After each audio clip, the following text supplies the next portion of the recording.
오늘 1월 한 달은 그 특강을 진행해왔죠.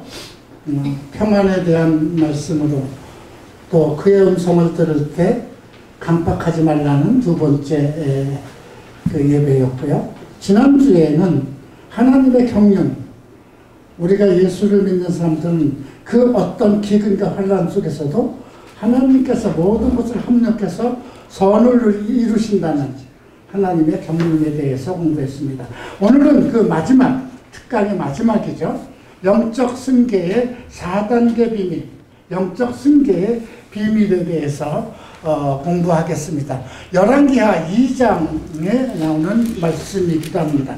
열왕기하 2장 25절 말씀을 함께 보겠습니다. 엘리샤가 거기서부터 갈멜산으로 가고 거기서 사마리아로 돌아왔더라. 지금 이제 엘리야 시대를 마감하고 그 후계자 엘리샤의 시대가 돌입됐습니다. 그런데 엘리샤가 갈멜산으로 가고 거기서 사마리아로 돌아왔다고 합니다. 갈멜산은 이스라엘의 영지입니다.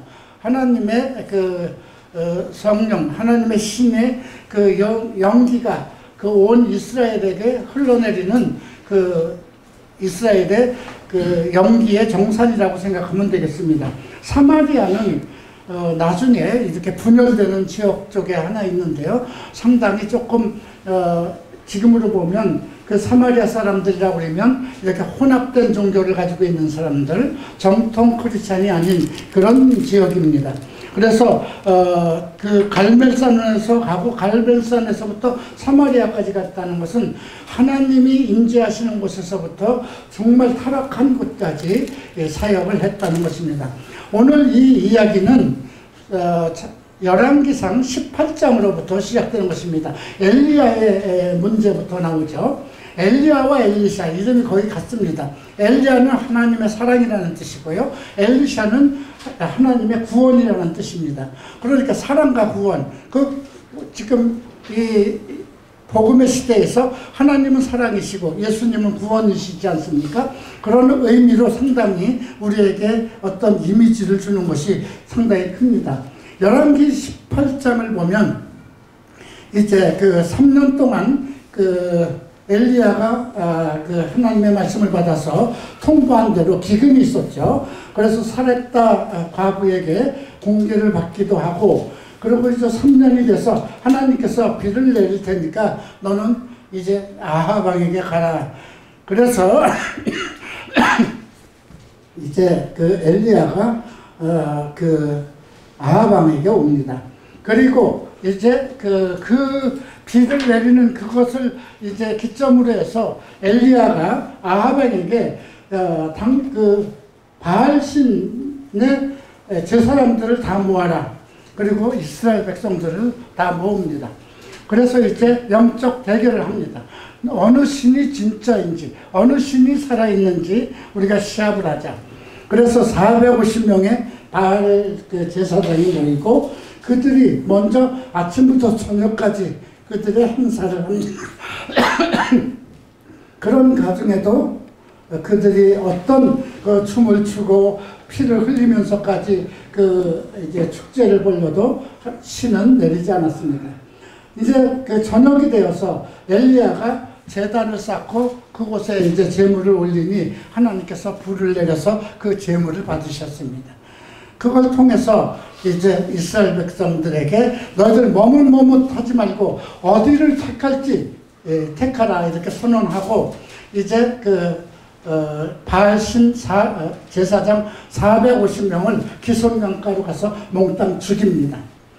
그렇게 되니까 이제 아합의 처가 이세벨이었는데 이세벨이 이제 그 소식을 듣고 자기 종을 보냅니다. 엘리샤에게 내일 이맘때쯤 내가 죽인 사람처럼 되지 않으면 신이 내게 벌을 내릴 것이다. 이런 말을 합니다.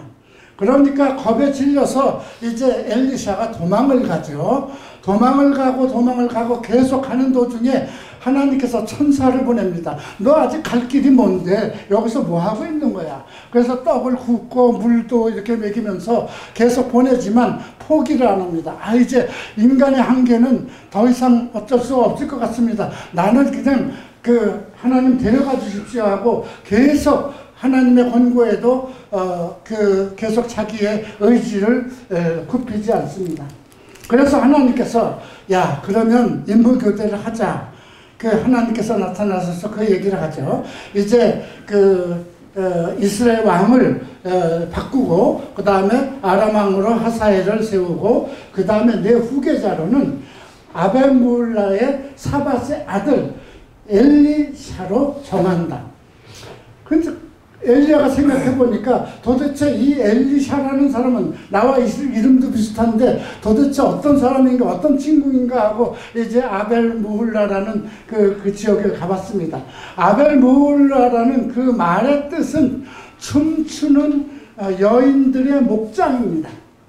자, 그 동네 이름이 춤추는 여인들의 목장이라면 상당히 한가롭고 어떤 정적이고 아름다운 그런 평화로운 지역 아닙니까? 근데 그 엘리샤의 아버지의 이름이 사밧입니다. 사밧은 판단, 심판한다는 뜻이죠. 엄격하다는 사람입니다. 그러니까 주변 환경은 춤추는 여인들이 춤을 출 정도의 그 목장인데 아버지는 상당히 아마 율법적이고 엄격했던 것입니다. 그래서 이제 엘리야가 거기를 도착해 보니까 이제 그 엘리샤가 24마리의 소를 2마리씩 해서 12결의로 해서 이제 아버지의 밭을 갈기 시작합니다. 그런데 지금 엘리야가 도착했을 때 보면 지금 첫째 결의부터 12째 결의, 그러니까 마지막 끝에 엘리샤가 서 있었던 거예요. 그러니까 아버지의 밭을 다 갈고 맨 끝에 있었다는 거죠. 우리가 이런 부분을 생각할 때 이것을 뭐 영적으로 해석한다, 뭘로 해석한다 그렇게 생각하지 말고 무엇을 우리에게 알리고자 하는 의미가 무엇인가를 생각해야 됩니다. 12결의, 그러니까 12결이면 24마리예요. 우리가 계시록에서도 24장로가 나옵니다. 구약의 12장로, 신약의 12사도가 나오죠. 무엇인가 우리에게 그 이미지를 주는 그런 것이 있죠. 그런데 12결의를 몰고 가면서 마지막 결의, 마지막 그 12번째 소에 있다는 것은 아버지의 밭을 다 갈고 끝에 있었다는 것입니다. 그래서 이제 엘리야가 옷을 벗어서 탁 던집니다. 그랬더니 내가 지금 돌아가서 내 아버지를 모신 후에 아버지를 장사한 후에 따르겠습니다. 그러니까 뭐 내가 너한테 뭐 어떻게 했냐? 이렇게 엘리야가 대답하죠. 그랬더니 바로 가서 소 2마리를 이제 잡아서 쫑파티를 하고 엘리야를 따라 나섭니다. 이것이 열왕기 18장 19장에 이어지는 이야기입니다. 오늘 이야기는 열왕기하 2장에 있습니다. 이제 그 1장에 보면 엘리야는 디셉 사람이라고 나와 있고요. 2장에 이제 어떻게 소개되고 있냐면 열왕기하 2장 1절을 보면 여호와께서 회오리 바람으로 엘리야를 하늘로 올리고자 하실 때에 엘리야가 엘리사와 더불어 길갈에 나가더니, 자, 엘리야가 엘리사에게 이르되 청컨대 너는 여기 머물라. 여호와께서 나를 베델로 보내시느니라 하니 엘리사가 이르되 여호와께서 살아계신가 당신의 영혼이 살아있음을 두고 맹세하노니 내가 당신을 떠나지 아니하겠는지라 하는지라. 이에 두 사람이 베델로 가니. 오늘 이 기이한 아주 좀 이해하기 힘든 말씀이 나오는데 여기뿐이 아니라 계속 이어집니다. 이 똑같은 구조의 지명만 바꿉니다. 처음엔 길갈에 섰어요. 근데 너는 여기 있어. 하나님이 나를 베델로 가게 하시거든. 그랬더니 아닙니다. 뭐 하나님도 살아계시고 당신의 영혼이 살아있는데 내가 당신을 떠나지 않을 것입니다. 그리고 이제 같이 베델로 갑니다. 그런데 그 다음에 베델에 가서는 또 여리고로 보낸다. 또 여리고에 가서 나를 요단으로 보낸다. 이렇게 똑같은 말씀이 지명만 바꿔서 계속 이어집니다. 뭔가 이상하지 않습니까? 우리가 이것을 어떻게 읽고 어떻게 음미하고 어떻게 이 문제를 해석해야 될까요? 이것을 해석할 수 있는 방법이 있을까요? 없습니다. 야, 길갈에 왔는데 길갈에 섰더니 베델로 보낸다. 또 베델에 또 갔더니 베델에서 나를 또 여리고로 가라고 하는데 여리고에 갔더니 또 나를 요단으로 간다. 무슨 뜻일까요? 어쨌든 이거는 우리 후대에게, 이 글을 읽는 사람들에게 어떤 영적으로 어떤 계시를 준 것이고, 이 문제를 우리가 해석하고 음미할 수 있도록, 충분히 알아들을 수 있도록 하기 위한 하나의 어떤 계시적인 말씀이 아닌가 싶습니다. 자, 그러면 이 말씀을 우리가 이해하기 위해서는 길갈이라는 것이 어떤 곳인가, 베델이라는 것이 어떤 곳인가, 여리고는 어떤 곳인가, 요단은 어떤 곳인가, 이거를 찾아봐야 되겠습니다. 길갈이라는 것은 제일 먼저 성경에 여호수아 5장 9절에 나옵니다. 그들이 이제 그 길갈에 도착했습니다. 요단강을 건너서 길갈에 딱 도착했어요. 그 이제 길갈은 평지입니다. 그 길갈에 도착됐는데 거기서 거기의 뜻이 어떤 뜻이냐면, 하나님 그 애굽에서의 수치를 다 굴러내려가게 하셨다 하기 때문에 오늘까지 길갈이라고 부른다고 그랬어요. 그들은 이 길갈 지역에서 이제 그 할례를 받았습니다. 40년 동안 광야 생활하는 동안 할례를 받지 못했습니다. 그리고 거기서 처음으로 유월절을 지켰습니다. 왜냐하면 광야 도중에서는 그 유월절을 지킬 수가 없었기 때문에, 그리고 만나가 딱 그쳤기 때문에 길갈에서 그 땅에서 나는 소산을 처음 먹은 곳입니다. 자, 그런데 그 뜻이 애굽의 수치가 다 굴러 내려갔다, 이런 뜻이라고 합니다. 자, 그러니까 지금 엘리사에게, 야, 너 지금 내게 와서 몇 년이냐? 이제 내 세상에서 가지고 있었던 그 모든 수치가 다 굴러 내려갔으니까 너 이제 뭐 여기 있어도 되지 않겠냐? 이런 의미로 우리가 받아야 되겠죠. 이걸 또 우리들에게는 어떻게 얘기할까요? 아, 너 오랫동안 세상 속에서 방탕하고 네 욕정대로 살다가 이제 예수를 믿었어. 너 구원받았잖아. 하나님의 아들이잖아. 예수 믿는 사람이잖아. 너는 천당에 들어갈 사람이잖아. 자, 그러니까 그걸로 됐어. 그냥 그대로 그냥 살면 돼. 이 말이나 마찬가지잖아요. 그런데 하나님께서는 엘리야에게 베델로 가라고 그러셨습니다. 자, 그럼 베델은 어떤 곳일까요? 베델이라는 말씀이 처음 나오는 것은 창세기 28장입니다.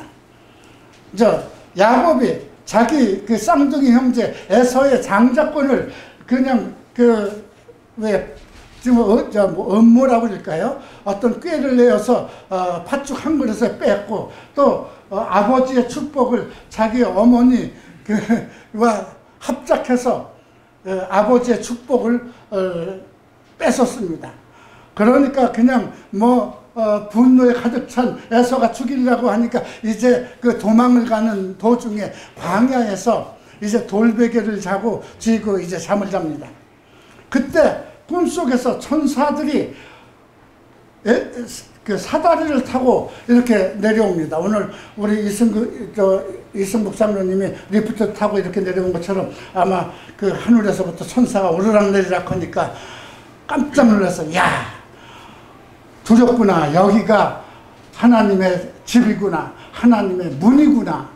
그러면서 그곳에서 서원을 합니다. 하나님, 나를 이 광야에서 지켜주시고, 내가 아버지 집으로 다시 돌아오게 하시고, 그리고 나를 아버지의 집으로 다시 돌아오게 하시면 내가 세운 이 돌에 그 교회가 될 것입니다. 그리고 자기가 베개로 삼았던 그 돌에 기름을 부읍니다. 그리고 서원을 하는 거예요. 그리고 내게 주신 모든 것의 10분의 1, 11조를 하나님께 드리겠습니다 하고 서원을 합니다. 베델이 무엇일까요? 하나님의 집, 하나님의 문입니다. 지금 뭘까요? 교회입니다. 그죠? 이 말은 뭘까요? 예수를 믿어서 구원을 받았다면 반드시 교회 생활을 해야 된다는 것입니다. 여러분, 우리가 마가복음 1장에 그 마지막 부분에 이상한 아주 재밌는 얘기가 나옵니다. 문둥병자가 와서 나를 정결케 해주십시오 그랬어요. 그러니까 참 예수님께서 보시고 너무 불쌍해서 내가 정결케 하노라 그랬더니 그 즉시로 정결케 했어요. 예수님이 그에게 당부합니다. 너는 제사장에게 네 몸을 보이고 가서 그 기록된 대로 예물을 하나님께 드려라. 그 말은 뭐냐면 내가 이제 모든 과거의 죄의 속속에서 벗어나서 이제 새 사람이 되었으니까 내가 교회 생활을 목사 밑에 가서 교회 생활을 바로 하라 이런 말씀이거든요. 근데 문둥병자가 아주 잘난 체하고 간증으로 다니고 그랬어요. 그 바람에 예수님은 갇혀서 더 나갈 수가 없었던 사건이 있었죠. 우리가 그런 부분을 생각할 필요가 있죠. 자, 그러면 이제 또 베델에 갔는데 또 베델에서 얘기합니다. 야, 하나님이 나를 여리고로 가라고 그러는데 너는 여기 있으면 너 이제 교회 다니잖아. 교회 다니니까 됐어. 이제 뭐 더 이상 뭐 여리고까지 갈 필요가 없어. 그러면 여리고는 무엇일까요? 여리고는 여호수아 6장에 나옵니다. 여리고는 이제 길가를 떠나서 이제 그 가나안 땅으로 젖과 꿀이 흐르는 가나안 땅을 몽땅 점령하려면 반드시 여리고 성을 통과해야 됩니다. 그런데 그 여리고 성인 엄청 거대한 성이에요. 여러분 여러분 지금 우리가 그 북한 산성도 있고 또 중국에 가면 만리장성도 있죠. 뭐 만리장성과 같은 그런 성일지도 모릅니다. 어쨌든 상당히 그 지역을 그 성을 통과하지 않으면 뭐 한 발자국도 들어갈 수 없는 곳입니다. 그런데 그곳에서 하나님께서 여호수아에게 명령합니다. 자, 너희는 하루에 한 바퀴씩 돌아라.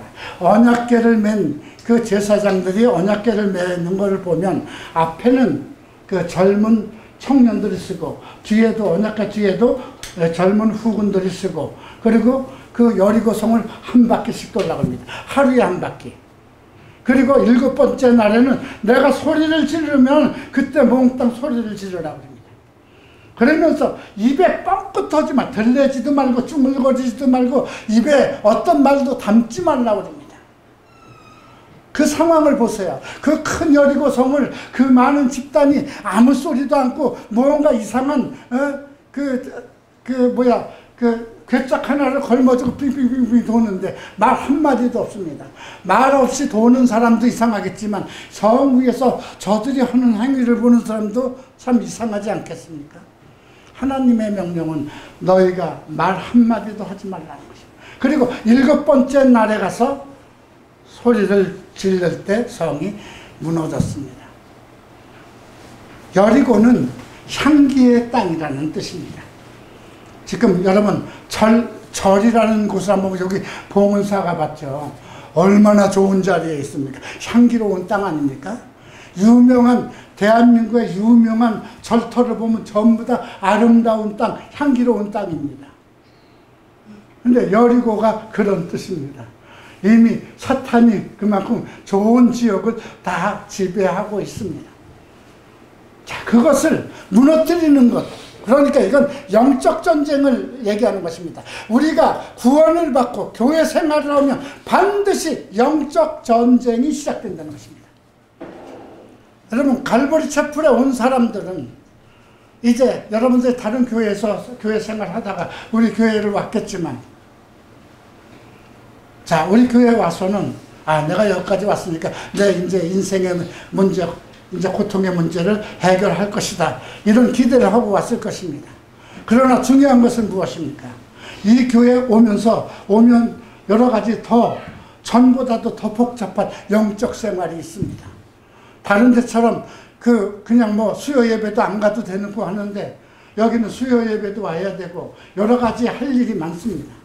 성경대학을 다 공부해야 되고 또 성경적 상담 자기대면이라는 과정도 공부해야 되고 설교도 20분 설교가 아니고 40분 50분 목사가 자기가 끝나야 끝나는 시간입니다. 그러면서도 여러 가지 영적인 문제에 휩싸이고 맙니다. 그래서 교회 생활에는 반드시 영적 전쟁이 일어났는데 여기서 우리가 해야 할 것은 네 아무 소리 말고 잠잠하라는 것입니다. 성경에 기록된 대로 하나님이 하신 말씀대로 묵묵히 그대로 따라가라는 것입니다. 술 먹지 말라 그러면 술 먹지 말라는 것입니다. 음행하지 말라면 음행하지 말라는 것입니다. 네 생각을 섞지 말고 네 의견을 말하지 말라는 것입니다. 왜? 우리의 구원자 창조주 하나님의 말씀이니까. 그게 영적 전쟁입니다. 자, 근데 여기까지 왔어요. 그런데 또 엘리야가 엘리사한테, 야, 하나님이 나를 또 요단으로 가라고 그러신다? 너는 그냥 여기 있어라. 그랬더니, 아유, 그게 무슨 말씀입니까? 하나님이 살아계시고 그 스승님의 영혼도 살아계신데 내가 결탄코 떠나지 않겠습니다. 그리고 근데 그때마다 그 베델로 가고 여리고로 갈 때마다 거기에 한 5, 60에서 100명이 되는 선지자 후보생들이 있었어요. 그들이 이제 그 엘리샤를 보고 조롱한다. 야, 너 지금 뭐 하는 거야? 너의 스승 엘리야 시대는 끝났어. 하나님이 그를 네 머리 위로 끌어올리신다는 거 너 모르냐? 그러니까 엘리샤가 나도 아니까 잠잠하라 그러죠. 참 세상에는 참 잘난 체 하는 사람들이 많습니다. 여러분, 요즘에 내가 아주 일주일마다 제일 괴로운 게 있어요. 문자가 오는데 뭐 오늘은 동성애 반대운동이 어디에서 하고 어디에서 저지운동이 일어나고 뭐하고 하는 그 소식들을 똑같은 내용인데, 이게 기ром평 교수가 나한테 그 일주일에 한 번씩 보내는데, 그런 똑같은 문자가, 그걸 복사한 문자가 한 10몇 사람에게 또 와요. 아니, 그들을 보면 거기에 그 권사도 있고 집사도 있고 목사도 있어요. 내가 누군지 알아서 보냈을 거 아닙니까? 아니, 그들이 동성애에 대해서 알면 나보다 더 많이 알겠습니까? 근데 나를 깨우치느라고 이거를 많은 사람들한테 알려주세요. 최하 100사람한테는 문자를 보내주세요. 그러니까 그 사람도 그 문자를 받고 100사람한테 보내라는 문자를 받고 그 중에 내가 하나 포함되어 있는가 봅니다. 참, 자기네는 한 사람 한 사람씩 보내지만 받는 사람은 내가 하루에 일주일에 한 10몇 사람한테 동일한 문자를 받는, 참 화가 치밀죠. 그때 내가 나도 알고 있으니 잠잠하세요. 이렇게 하려고 해도 저도 알고 있는 모양이니까 다음에는 문자 보내지 마세요. 이렇게 보냅니다. 그래도 계속 보냅니다. 근데 오늘 이 친구들도 계속 따라다니면서 베델에서 여리고에서 요단까지 옵니다. 이제 요단에 갔어요. 자, 요단은 뭘까요? 어떻게 보면 이게 요단강을 건너서 길갈이고, 길갈에서 이제 베델, 그 다음 여리고거든요. 근데 순서는 바뀌었지만 지금 여호수아 시대하고 열왕기 시대, 엘리사의 시대는 1000년입니다. 그러니까 우리가 이게 어느 것이 역사 기록으로 순서가 바뀌었냐, 그거는 따질 필요가 없어요. 지금 요단이라는 곳은 무슨 뜻이냐, 요단에서는 어떤 일이 일어났느냐, 이건 여호수아 3장입니다. 요단이라는 것은 빠른 여울이라는 뜻이에요. 그게 무슨 뜻이냐면 요단 강물의 물살이 엄청 빠르다는 것입니다. 과거 제가 일본에서 있는 동안 어느 날 하나님이 저를 이제 순복음에서 떠나서 내가 지시하는 교회로 가라고 하시더라고요. 그곳이 어딥니까? 그랬더니 이미 너에게 보였다. 이렇게 말씀하시더라고요. 그래서 시라노 고이치 목사님 호라이든 교회구나.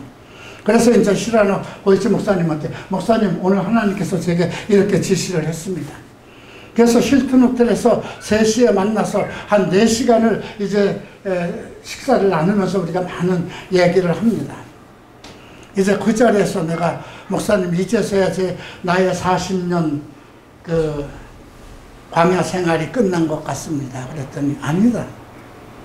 너는 요단을 건넜다 그러더라고요. 그러면서 요단이라는 게 말이야 급한 여울이라는 뜻인데 앞으로 내 인생이 아주 급격하게 빠르게 진행될 것이다. 근데 그렇게 됐어요. 그게 그냥 평범하게 하신 말씀인데도 그것이 예언의 말씀이처럼 돼서 그 이후에 뭐 생각지도 않았던 일이 목사 안수를 받고 한국으로 오게 되고 한국에서 교회를 개척하고 그리고 30년입니다. 그때는 그렇게 빠르게 됐는데 30년은 얼마나 내가 이런 지금 6시 되는 이 시간까지 얼마나 느린지 참 괴로운 시간을 30년 보냈습니다. 근데 요단은 빠른 여울이라는 뜻입니다. 그만큼 급하게 흐르는 물입니다. 그리고 지금 요단을 건너는 지금 여호수아가 자기 백성들을 이스라엘 백성들을 끌고 왔을 때는 별을 베든 모가 자라든 그때가 돼서 아주 강둑까지 물이 찰랑찰랑하던 때입니다. 이제 여기를 건너야 돼요. 어떻게 건너가겠습니까? 뗏목을 띄울 수도 없습니다. 그 많은 사람이 어떻게 갑니까? 근데 하나님께서 이제 내가 오늘 너를 모세와 같이 크게 보일 것이다. 사람들 속에 너희를 크게 보일 것이다. 이렇게 얘기를 하고 이제 그 백성들을 데리고 이제 먼저 언약궤를 걸머진 제사장들이 떠나면 백성들이 뒤를 따르게 해라. 이렇게 명령을 합니다. 그리고 근데 900피트인가요? 2000m 정도인데요.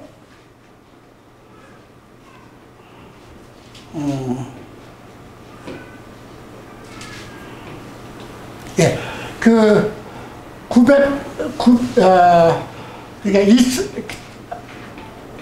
1000m 정도죠.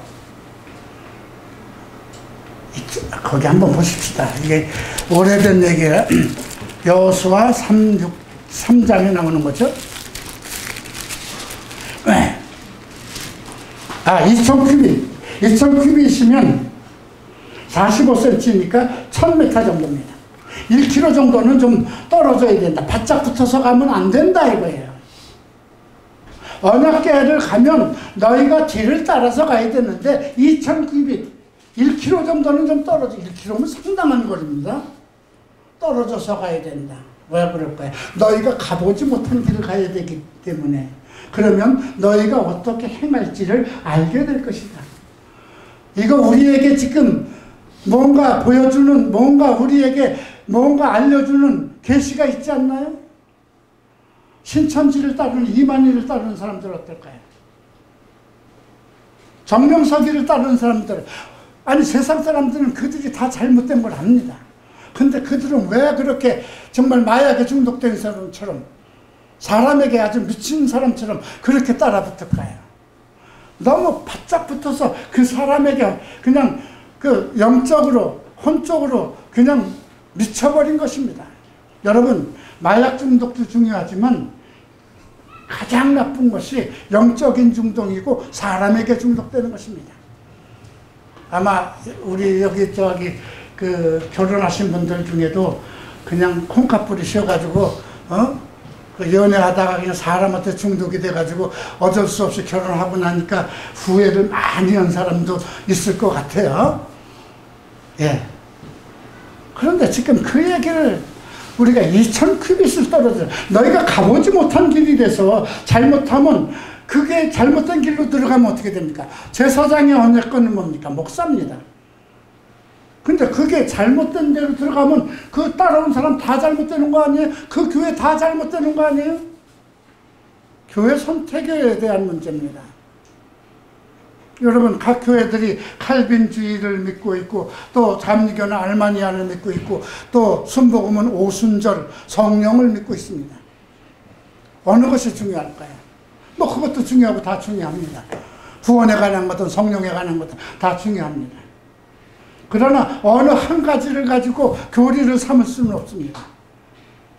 성경에 기록된 것은 어떤 교리만을 얘기하는 것이 아닙니다. 하나님의 말씀입니다. 창세기부터 계시록까지 스토리입니다. 이 스토리 속에 하나님의 말씀이 다 녹아 있습니다. 여러분, 어머니들이 해주는 음식 속에 영양분이 다 들어있듯이 어머니들이 음식을 만들 때 요건 비타민C, D, E 이런 게 들어있으니까 이렇게 해야지 그런 생각 안 합니다. 그냥 자기 어머니한테서 배운 대로 우리 자식들, 우리 가족이 맛있게 먹으면 된다 해서 보기에도 좋고 맛도 좋고 그렇게 해서 줍니다. 그러면 그 나물 속에, 그 음식 속에 모든 영양분이 들어있죠. 신학은 그런 겁니다. 우리가 하나님의 말씀을 이렇게 듣고 음미하고 그 말씀을 파고들 때 그 말씀에 녹아있는 하나님의 계획과 뜻과 계시, 그리고 어떤 신학적인 요소가 우리 가운데로 다 들어오는 겁니다. 자, 그런데 이제 요단에서의 할 일은 두 가지였어요. 언약궤를 맨 제사장들이 떠나면 너희들은 뒤를 따라가라. 그런데 1km 정도 바짝 붙지 말고 뒤를 떨어져 가라. 너희들 가보지 못한 길이기 때문에 잘못하면 너희들까지 잘못될 수 있다. 두 번째는 스스로 성결하라. 스스로라는 말, 성결이라는 죄송합니다.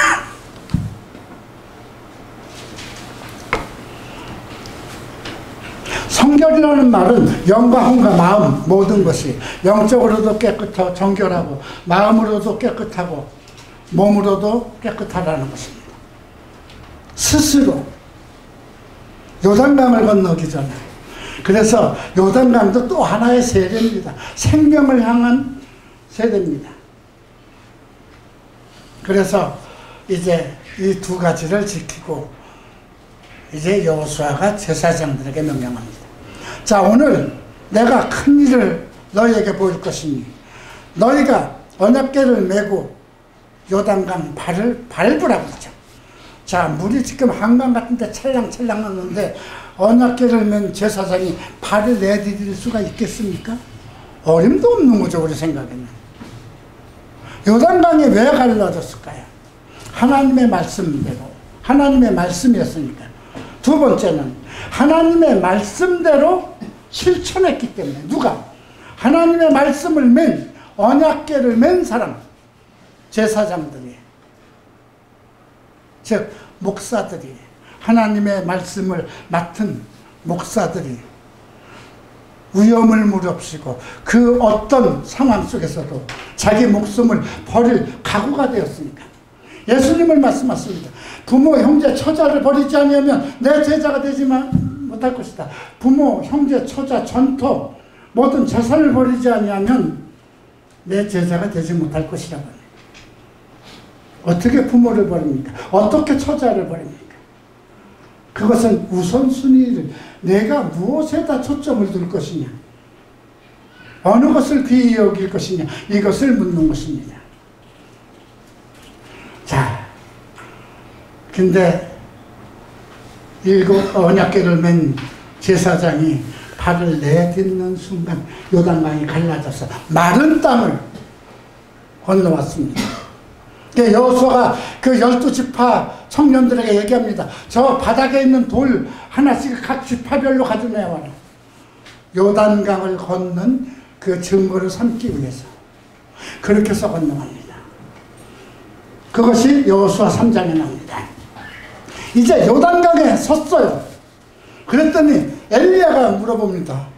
참, 여러분, 말이 그렇지 길갈에서 베델로, 베델에서 여리고로, 여리고에서 그 요단강까지, 이 성경은 몇 절 안 되는 부분이지만 이 기간을 생각하면 그게 1년이었는지 3년이었는지 우리는 알지 못하는 기간이죠. 그런데 이제 하나님께서 해오리 바람으로 엘리야를 들어올린 그때가 됩니다.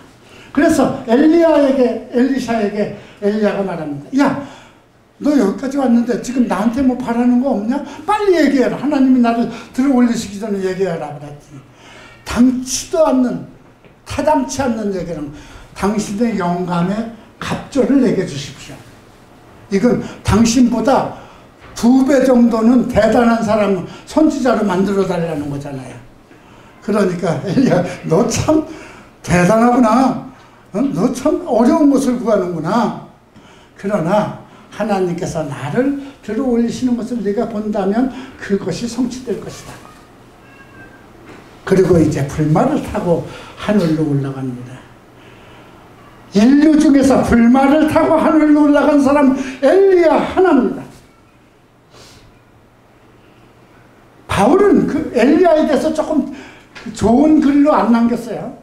엘리야가 이스라엘을 고발했을 때 그래도 바알을 섬기지 않은 7,000명의 내 백성을 남겨두었다, 이렇게 얘기했거든요.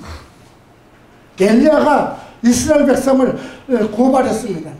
아니, 지금 그 아합이 그리고 이세벨이 지금 선지자들을 다 죽이고 하는데 딸랑 나만 남았는데 나까지 죽이려고 합니다. 그러니 이제 내가 그 여자의 손에 죽는 건 말이 아니지. 그래도 명색이 이스라엘의 대선지자인데 내가 여자의 손에 죽어야 되겠습니까? 그냥 내 목숨 걷어주세요. 이렇게 고발한 거거든요. 그 내용을 우리가 이렇게 보면 참 희한한 내용은 불말을 타고 올라갔어요. 그런데 신약에서 엘리야가 2번에 소개되고 있어요. 한 번은 누가복음에서, 우리가 복음서에서 세례 요한으로 나타나죠. 엘리야의 심령으로 세례 요한이 태어났어요. 예수님도 그럽니다. 엘리야가 이미 왔으되 너희가 임의로 대해야 했다. 바로 세례 요한이 엘리야의 심령으로 온 것입니다. 그러니까 지금 시대에도 바울의 심령으로 누가 일을 할 수도 있는 것입니다. 그리고 물론 엘리야는 이제 예수님 시대에 죽임 당했습니다. 그런데 다시 계시록 11장에서 2 감람나무가 소개됩니다. 하늘로부터 2 감람나무가 나옵니다. 한 사람은 분명 모세고 한 사람은 엘리야입니다. 왜 왔을까요? 마지막 때에 이스라엘 사람 전부 다를 구원하기 위해서. 그래서 적그리스도가 그를 죽입니다. 사람들 보는 데서 죽입니다. 그래서 사람들이 그 죽은 것을 보고 전 세계 사람들이 선물을 나눕니다. 왜? 엘리야가 모세와 함께 여러 가지 그 기적을 일으킵니다. 하늘을 닫아 비도 못 오게 하고 불도 내리게도 하고 그렇게 난리가 난 거예요. 그래서 적그리스도가 그를 죽이니까 사람들이 선물을 주고 기뻐하는데 사흘 만에 엘리야가 하늘로 올라갑니다. 왜 올라갈까요? 우리가 지금 이 문제를 잘 생각해 봐야 돼요. 예수님이 오실 때마다, 말라기 선지자는 예수님이 오실 때에 엘리야가 올 것이라고 예언했습니다. 그럼 예수님의 초림할 때에도 엘리야가 와야 돼요. 그래서 세례 요한으로 온 겁니다. 그러면 예수 그리스도의 재림 때는 당연히 엘리야가 또 앞서서 와야죠. 그러니까 계시록 11장에서 온 거죠. 자, 오늘 그리고 나서 이제 엘리야가 하늘로 올라가는데 옷자락이 떨어집니다. 그러니까 엘리샤가 그 옷자락을 주워서 자기 옷자락과 함께 돌돌돌돌 말아서 요단 강물을 치면서 이스라엘의 마병이요 나의 아버지요 어디 계십니까 하고 요단강을 그 옷으로 치고 갈라서 건너갑니다. 그리고 나서 이제 엘리샤의 시대가 언급되고 있습니다. 그리고 첫 번째 한 것이 무엇일까요? 여리고에 물을 고칩니다. 여리고의 사람들이 자 여기는 토가 좋은데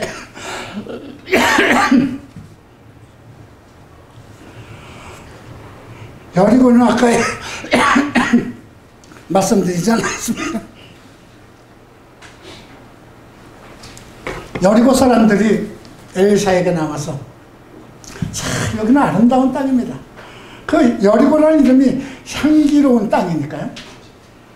아름다운 땅인데 물이 나빠가지고 토산이 잘 익지 않아요.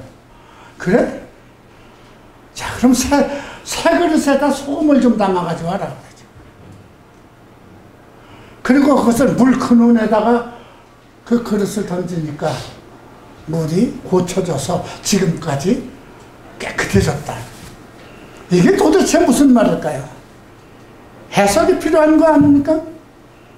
이것을 또 나같이 해석하면 또 그것도 영적으로 이현아 목사는 또 영적으로 해석하네 이렇게 얘기하면 그러면 어떻게 그걸 이해를 하겠어요? 지금 그 새 그릇에다가 소금 담아서 그 지금 더러운 물에다가 던지면 그게 깨끗해지겠습니까?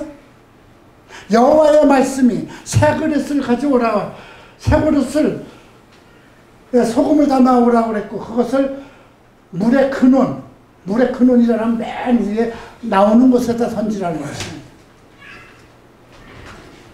여리고에 대한 이야기입니다. 교회는 아름다운데, 교회는 아름답고 대단한데 열매를 맺지 못하는 거, 제자가 양성 안 되고 있는 거죠. 그건 뭐 제자 교육이 없으니까 다 신학교에다 맡겨서 목사 다 만들어 놓으면 그냥 성경에다 돈 주고 사오고 잘못하면 그냥 아웃시키면 되는 것이니까요. 뭐가 잘못됐을까요? 많은 교회들이 문제가 생기는 것이 목사죠. 목사 어떻게 돼요? 바꿔야 돼요. 그죠? 근데 목사 바꾸는 것이 장로들이 그냥 바꾸고 세우고 하는 건 아니지 않습니까? 제일 먼저 한 것이 여리고의 나쁜 물을 바꾸는 것입니다. 무엇으로? 새 그릇, 소금으로. 예수님이 제자들에게 너희는 소금이라고 그러죠. 소금이 맛을 내지 못하면 아무짝에도 못 쓴다. 걸음으로도 못 쓴다는 거죠. 소금의 역할은 맛을 내는 것입니다. 또 그리고 나서 이제 여리고에서 베델로 올라갑니다. 젊은 아이들이, 소년들이 나왔다고 하는데 이 소년들은 그냥 일반 어린아이들이 아니라 아마 신학생이라고 해야 될까요? 아니면 영적으로 잘못된 목사들이라고 그럴까요? 그들이 나와가지고 대머리야 올라오라고 합니다. 아마 엘리샤가 대머리였던 모양입니다. 우리 저기 김 집사님 비슷하게 생기지 않았나 생각되는데요. 대머리야 올라오라고.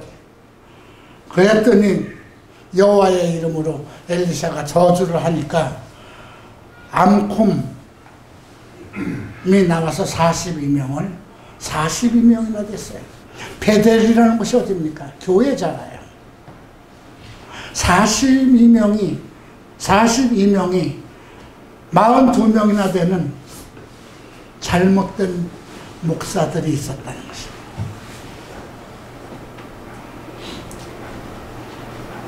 예, 오늘 또 이 설교가 나가면 혹시 유튜브를 본 사람들이 이현아 목사는 또 이렇게 영적으로 해석하느냐? 뭐 어떻게 그들이 말하든 관계없습니다. 전 성경에 나온 것을 얘기했을 뿐이니까. 내 생각이 내가 말한 것이 그거 맞지 않는다. 그럼 그렇게 생각하면 되는 것이죠. 내 말이 이해가 된다. 그렇게 해야만 우리가 이 말씀을 이해할 수 있다 하면 또 그 사람은 그 말씀을 이해한 대로 무엇인가 성경적으로 얻는 것이 있을 것입니다. 오늘 주시는 말씀이 무엇입니까? 구원을 받아서 길갈에 예수를 믿어서 길갈에 섰다면 너의 모든 수치는, 과거의 모든 수치는 끝났다. 이제 새 시대로 가는 거죠. 그러면 반드시 베델로 가서 교회 생활을 해야 된다는 것입니다. 그럼 교회 생활을 하는데 반드시 영적 전쟁이 있는데, 영적 전쟁에는 그냥 네 생각 다 버려. 그냥 입 꾹 다물고 성경에 기록되어 있는 그 말씀대로 그냥 실천해. 그리고 나서 이제 요단으로 가는 것이죠. 요단은 안식의 땅입니다. 천국으로 올라가야 되는 겁니다. 천국에 주님이 오시는 날에 올라가는 건 우리가 휴거를 통해서 올라가야 되죠. 우리가 그 전에, 휴거 전에 죽는다 하더라도 예수 안에서 죽은 자들이 먼저 무덤에서 일어나서 하늘로 올라가고 나중에 살아남은 너희도 끌어올릴 것이다. 바울이 그렇게 얘기했습니다. 그러니 살아남은 너희는 결단과 죽은 자들보다 앞서지 못할 것이다. 이렇게 경고를 했습니다. 우리가 해야 할 것은 무엇일까요? 가장 중요한 것이 무엇일까요? 목사들 잘못 따라가면 안 된다는 것입니다. 두 번째, 스스로 정결하라. 영과 마음과 몸이 정결해야 된다는 것입니다. 저는 예수를 믿었으니까 영은 깨끗해요. 마음도 그냥 술도 안 먹고, 나쁜 거 안 봅니다.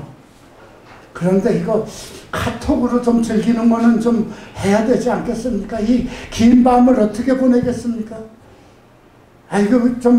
이런 영상 요즘 젊은이들 다 보고 이런 게임은 다 하는데, 내가 이런 걸 안 하면 시대에 뒤떨어지지. 좀 뒤떨어지면 어때요, 시대에? 안 그렇습니까? 요즘 마약이 유행된다고 마약을 하는 것이 대세겠습니까? 그런 문제. 영과 혼이 깨끗하다 하더라도 내 몸이 어떤 더러운 것에 성적으로 잘못됐으면 그건 성결한 거 아닙니다. 내 몸도 정결하고 내 영도 정결한데 내 생각이 매일 더러운 것을 생각하고 있으면 그거는 성결한 거 아닙니다. 영과 혼과 몸이 흠없기를 바울이 바란다고 기도한다고 했습니다. 사랑하는 갈보리 체포 성도 여러분, 오늘 이 설교를 듣는 유튜브 형제들, 그 다음 온라인 성경대학교 학생 여러분, 오늘 특강, 혹시 1월 달에 4번을 한 이 특강을 못 들으신 분들은 처음부터 첫째 주일 거부터 꼭 들어주시기 바랍니다. 그리고 다음 주부터 마태복음을 시작합니다. 5번째인지 6번째인지 모르겠습니까? 30년 동안 아마 6번째가 되지 않을까 싶습니다. 이번부터는 그동안 많이 여러분들 오래된 사람들은 마태복음을 계속 들어왔으니까 이번부터는 조금 묶어서 가장 중요한 포인트를 여러분들이 요즘 현재 생활에 어떻게 적응해야 될 것인가, 이 말씀은 도대체 이해가 안 되는 어떻게 현재 생활에, 우리 믿음 생활에 적용해야 될 것인가를 중심으로 해서 사복음서를 준비할 것입니다. 금년도는 혼란과 기근과 전쟁의 소식으로 복잡해질 것 같습니다. 갈수록 더할 것 같습니다. 이럴 때에 우리는 더욱 영적으로 강건해지고 마음으로 굳건해지고 강건해져서 크리스찬이구나, 갈보리 체포 사람들이 크리스찬이구나, 안디옥 교회가 바울과 바나바가 개척한 안디옥 교회에서 그들은 크리스찬이구나 했던 것처럼, 갈보리 체포는 크리스찬이구나 하는 그런 소리가 울려 퍼지게 되시기를 주의 이름으로 축원합니다. 기도하시겠습니다. 다 일어나시기 바랍니다.